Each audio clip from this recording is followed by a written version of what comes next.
నమస్తే welcome to Deeksha news వివరాల్లోకి వెళితే చంద్రబాబు ఆధ్వర్యంలోనే స్కిల్ డెవలప్మెంట్ స్కామ్ జరిగిందని మంత్రి కాకాణి గోవర్ధన్ రెడ్డి అన్నారు. ఆదివారం ఆయన మీడియాతో మాట్లాడుతూ బాబును సమర్థిస్తున్న సోమిరెడ్డికి సిగ్గు లేదని దుయ్యబట్టారు. ఇన్వాయిస్ లేకుండా నగదును కంపెనీలకు ట్రాన్స్ఫర్ చేశారు. బాబు చేసిన అవినీతి వెలుగులోకి వచ్చింది. గోరంతే అవినీతికి పాల్పడడంలో చంద్రబాబు దిట్ట.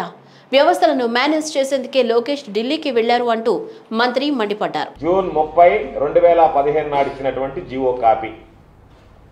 దీంట్లో ఏమన్నారంటే పాపం చంద్రబాబు నాయుడు విజన్ కూడా రాశారు. దీంట్లో యాజ్ పార్ట్ ఆఫ్ విజన్ 2029, అంతకుముందు 2020కి పెట్టుకున్నాడు విజను, 9 ఏళ్ళకి పెంచుకున్నాడు, 2029కి విజన్ మార్చుకున్నాడు. పాపం మార్చుకొని దానిలో భాగంగా ఈ company siemens industry software company, అంటే సిమెన్స్ ఇండియా కాదు, అందరినీ పాపం ప్రతి దగ్గర సిమెన్స్ అని రాశారు. కంపెనీ పేరు ఏంటంటే సిమెన్స్ ఇండస్ట్రీ సాఫ్ట్వేర్ కంపెనీ. దీంతో కలిపి ఈయన రకరకాలైనటువంటివి నేను మామూలుగా ఏమేమి చేస్తాననేటువంటిది ఇచ్చాడు. దాంట్లో క్లియర్గా రాశాడు. ఒక సెంటర్ ఆఫ్ ఎక్సలెన్స్, ఒక స్కిల్ డెవలప్మెంట్ ఇన్స్టిట్యూషన్స్ కలిపి ఒక క్లస్టర్ అన్నాడు. ఒక క్లస్టర్కి ఎంత అంటే 546,84,18,908 రూపాయలు. అంటే 5 స్కిల్ డెవలప్మెంట్ సెంటర్కి సంబంధించి 5 స్కిల్ డెవలప్మెంట్ సెంటర్కి సంబంధించి 546,84,19,908. దాంట్లో 491,84,18,908 రూపాయలు సిమెన్స్ భరిస్తుంది. ఆయన 55 లక్షల రూపాయలు 10% కంట్రిబ్యూషన్లో భరిస్తాడు ఒక్కొక్క దానికి. అటువంటివి 6 పెట్టడానికి 3,700 కోట్ల రూపాయలు ఖర్చు అవుతుంది. కాబట్టి రాష్ట్ర షేరు 370,78,80,000 రూపాయలు రాష్ట్రానికి సంబంధించినటువంటి క్లియర్గా చెప్పాడు 10%. చేసిన పాపాలకు చంద్రబాబు శిక్ష అనుభవించక తప్పదని మాజీ మంత్రి పేర్ని నాని అన్నారు. ఆదివారం ఆయన తాడేపల్లిలోని వైఎస్ఆర్సీపీ కేంద్ర కార్యాలయంలో మాట్లాడుతూ కాపులకు రిజర్వేషన్లు ఇస్తామని మోసం చేసిన చంద్రబాబు ముద్రగడ పద్మనాభం నిరసనకు దిగితే ఆయన్ను వేధించారు. చంద్రబాబు జైలుకెడితే టీడీపీ నాయకులెవరూ బాధపడడం లేదు. నిరసన కార్యక్రమాలను కేవలం రాజకీయ కార్యక్రమాలుగా మాత్రమే చేశారు. లంచాలు తిని కంచాలు మోగిస్తారా అంటూ దుయ్యబట్టారు. లోకేష్ కు దమ్ముంటే చంద్రబాబు అక్రమాస్తుల మీద విచారణకు సిద్ధమవ్వాలి. చంద్రబాబు అధికారం చేపట్టిన నాటి నుంచి విచారణ చేద్దాం. సిట్టింగ్ జడ్జితో విచారణకు సిద్ధమా? చంద్రబాబుపై ఉన్న కేసులన్నింటిపైన ఎందుకు స్టే తెచ్చుకున్నారు? బాబు ఇంతకాలం స్టేలు తెచ్చుకుని బతికాడు. యావజ్జీవ ఖైదు తప్పదనే స్టేలు తెచ్చుకున్నారు. కోర్టుల్లో చంద్రబాబు నిజాయితీ నిరూపించుకోవాలి అంటూ పేర్ని నాని హితవు పలికారు.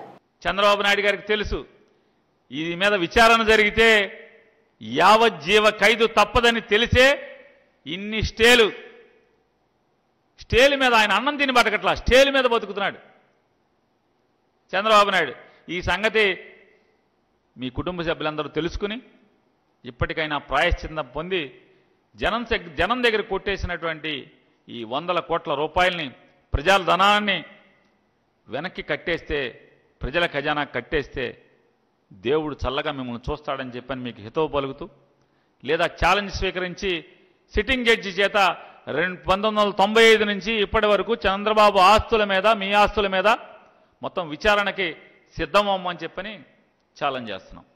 అక్రమ కేసులు, అరెస్టులకు నిరసనగా టీడీపీ జాతీయ ప్రధాన కార్యదర్శి నారా లోకేష్ సోమవారం ఢిల్లీ వేదికగా ఒకరోజు నిరాహార దీక్ష చేపట్టనున్నారు. గాంధీ జయంతి సందర్భంగా అక్రమ అరెస్టుకు నిరసనగా ఈ దీక్ష చేయాలని టీడీపీ అధినేత చంద్రబాబు, ఆయన సతీమణి భువనేశ్వరి నిర్ణయించారు. దీంతో చంద్రబాబు, భువనేశ్వరుల దీక్షలకు మద్దతుగా ఢిల్లీలో నిరాహార దీక్ష చేపట్టాలని లోకేష్ నిర్ణయించారు. టీడీపీ ఎంపీ కనకమెడల నివాసంలో లోకేష్ దీక్షకు ఏర్పాట్లు జరుగుతున్నాయి. ఈ దీక్షలో టీడీపీ ఎంపీలు పాల్గొనబోతున్నారు. చెవుల్లో తుప్పొదిలేలా వీరమోత మోగింది. వాహనాల హారన్లతో రాష్ట్రంలోని రహదారులు దద్దరిల్లాయి. డప్పు చప్పుళ్లు, కంచాల మోతలు, ఈలలతో ఊరువాడ హోరెత్తాయి. చంద్రబాబు అక్రమ అరెస్టును నిరసిస్తూ శనివారం రాత్రి 7 గంటల నుంచి 7:05 వరకు తెదేపా చేపట్టిన మోత మోగిద్దాం కార్యక్రమానికి భారీ స్పందన లభించింది. ఆంధ్రప్రదేశ్, తెలంగాణ, కర్ణాటక, తమిళనాడు తదితర రాష్ట్రాలతో పాటు దేశ విదేశాల్లోని తెదేపా నేతలు, కార్యకర్తలు, అభిమానులే కాకుండా సాధారణ ప్రజానీకం పెద్ద ఎత్తున రోడ్లపైకొచ్చి చంద్రబాబుకు సంఘీభావం తెలిపారు. పిల్ల పెద్ద అంతా బాబుతో నేను అంటూ నినదించారు. చిన్నారులు సైతం పళ్ళాలు చేతపట్టి మోత మోగించారు. ట్విట్టర్లోనూ చలో మూత మోగిద్దామంటూ ట్రెండింగ్లో నిలిపారు. ముఖ్యమంత్రి జగన్ నియోజకవర్గం పులివెందులలో భారీ స్పందన కనిపించింది. తెదేపా జాతీయ ప్రధాన కార్యదర్శి నారా లోకేష్ ఢిల్లీలోని గల్లా జయదేవ్ నివాసంలో తెదేపా నేతలతో కలిసి ఈ కార్యక్రమంలో పాల్గొన్నారు. నారా భువనేశ్వరి హైదరాబాద్లోని నివాసంలో డప్పు కొట్టి నిరసన తెలియజేశారు. అన్ని జిల్లాలు నియోజకవర్గాల్లో తెదేపా మాజీ మంత్రులు, ఎమ్మెల్యేలు, ఎమ్మెల్సీలు, మాజీ ప్రజా ప్రతినిధులు మోత మోగిద్దాం కార్యక్రమంలో పాల్గొని జయప్రదం చేశారు.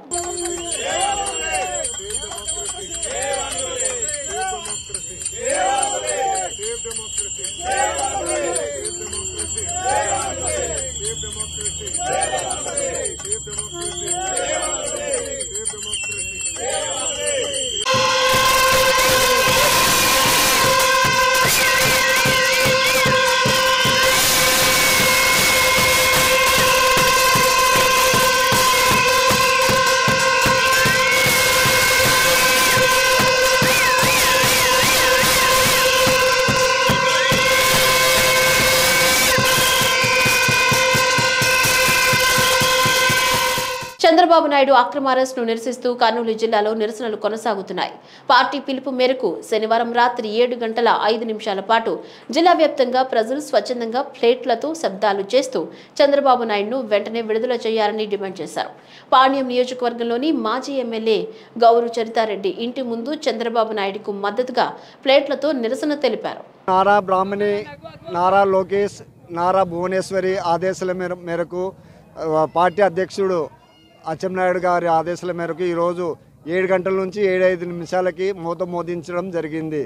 కానీ మహిళా ప్రపంచం ఇంత జనం వచ్చిందంటే ఈ చంద్రబాబు మీద అభిమానంతో ముందుకొచ్చి ఈ మూత మోదించడం జరిగినది.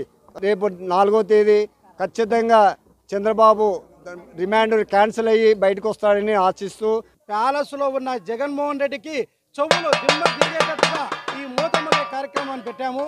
ఇప్పటికైనా జగన్మోహన్ రెడ్డి తెలుసుకొని మంచి చెడ్డలు చూసుకొని ప్రజలతో మంచిగా ఉంటే బాగుంటుంది. కుట్రపూరిత దౌర్జన్యపు రాజకీయాలు చేసి చంద్రబాబు నాయుడిని అన్యాయంగా అక్రమంగా అరెస్టు చేసినాడు. తెలుగుదేశం పార్టీ రాష్ట్ర అధ్యక్షులు కింజరపు అచ్చెన్నాయుడు ఆధ్వర్యంలో శనివారం నంద్యాలలో టీడీపీ ఎలక్షన్ కమిటీ సమావేశం నిర్వహించారు. ఈ సమావేశంలో పూర్వ ముఖ్యమంత్రి నారా చంద్రబాబు నాయుడు అరెస్టుపై చర్చించారు. ఈ సందర్భంగా హిందూపురం శాసనసభ్యులు బాలకృష్ణ మాట్లాడుతూ కావాలని చంద్రబాబును అరెస్టు చేశారన్నారు.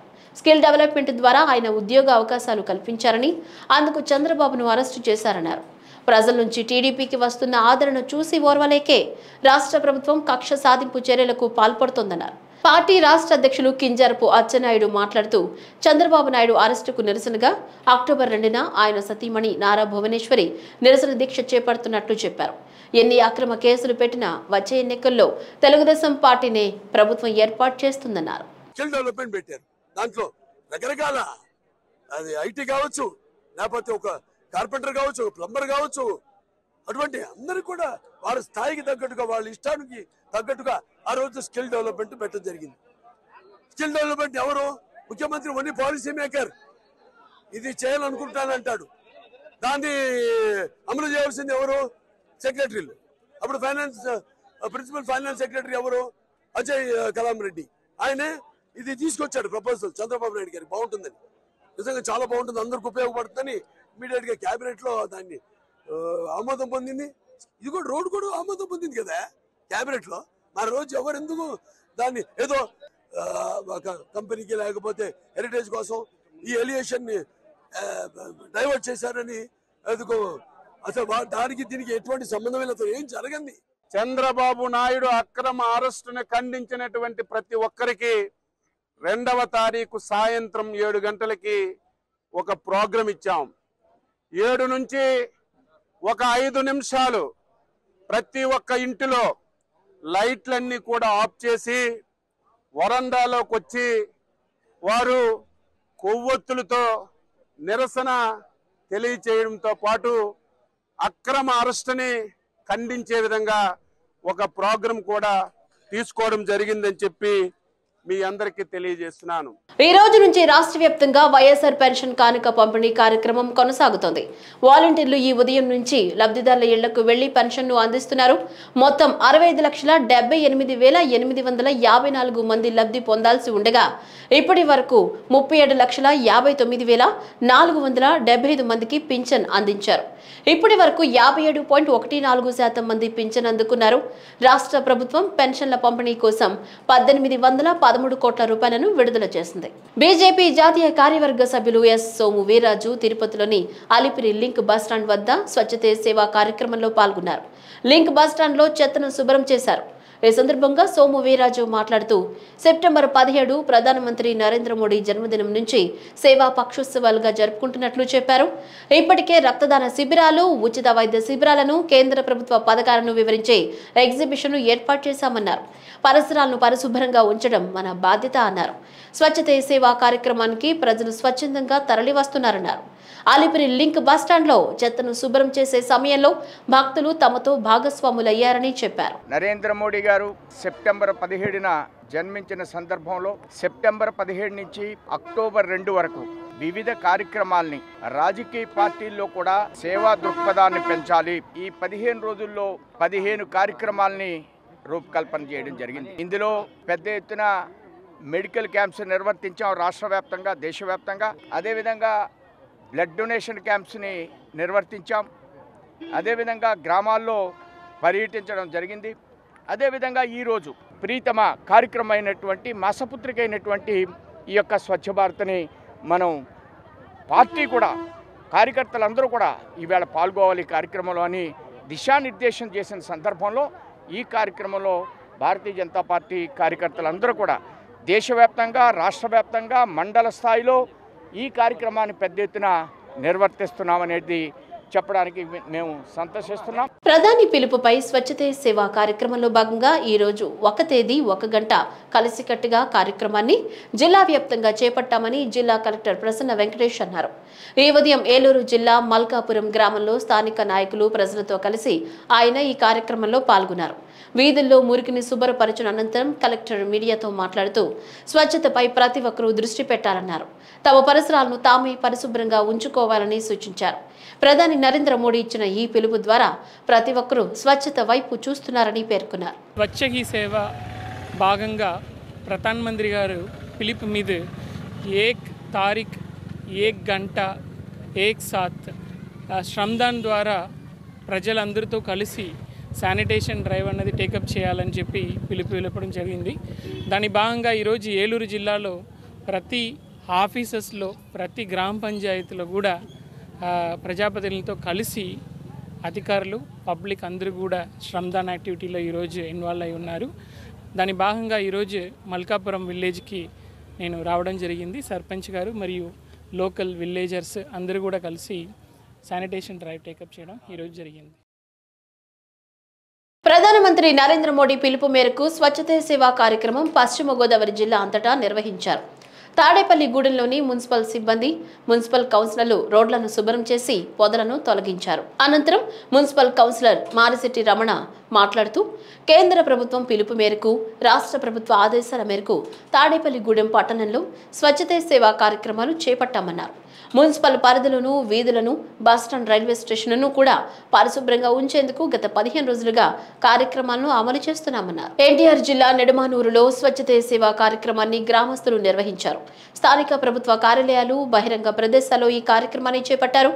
ఈ కార్యక్రమంలో ప్రజా ప్రతినిధులు, స్థానికులు పాల్గొని గ్రామ సచివాలయం పరిసర ప్రాంతాలను శుభ్రం చేశారు. దేశ ప్రధాని నరేంద్ర మోడీ గారి పిలుపు మేరకు ఆయన మన్ కీ బాత్ కార్యక్రమంలో చెప్పిన విధంగా ఒక మంచి కార్యక్రమానికి రూపకల్పన చేసి స్వచ్ఛతా హీ సేవ అనే కార్యక్రమం ద్వారా మరి ఎవరైతే గ్రామీణ ప్రాంతాలు, పట్టణ ప్రాంతాల్లో ఏదైతే అపరిశుభ్రంగా ఉన్నటువంటి వాతావరణాన్ని పరిశుభ్రం చేయాలి. దాంతోపాటు రాజకీయ నాయకులు, అధికారులు, ఉద్యోగులు అందరూ కూడా ఈ కార్యక్రమంలో భాగస్వాములు అవ్వాలి. గ్రామాలని, అదేవిధంగా మంచినీటి సరస్సుల్ని, కాలువల్ని మనం శుభ్రంగా ఉంచుకున్నట్లయితే భావితరాలకి మంచి నీరుని, అదేవిధంగా మంచి మట్టిని, మంచి భవిష్యత్తుని అందించిన వారు అవుతామని చెప్పని ఈ యొక్క మంచి కార్యక్రమానికి రూపకల్పన చేసినటువంటి నరేంద్ర మోడీ గారికి, ఆయన పిలుపు మేరకు రాష్ట్ర ముఖ్యమంత్రి వర్యులు వైఎస్ జగన్మోహన్ రెడ్డి గారి పిలుపు మేరకు ఈరోజు నిడమనూరు గ్రామంలో ఉదయం 9 గంటల నుంచి 11 గంటల వరకు ఈ యొక్క కార్యక్రమాన్ని రూపొందించడం జరిగింది. ప్రధానమంత్రి నరేంద్ర మోడీ పిలుపుతో దేశవ్యాప్తంగా స్వచ్ఛతే సేవా కార్యక్రమం నిర్వహించారు.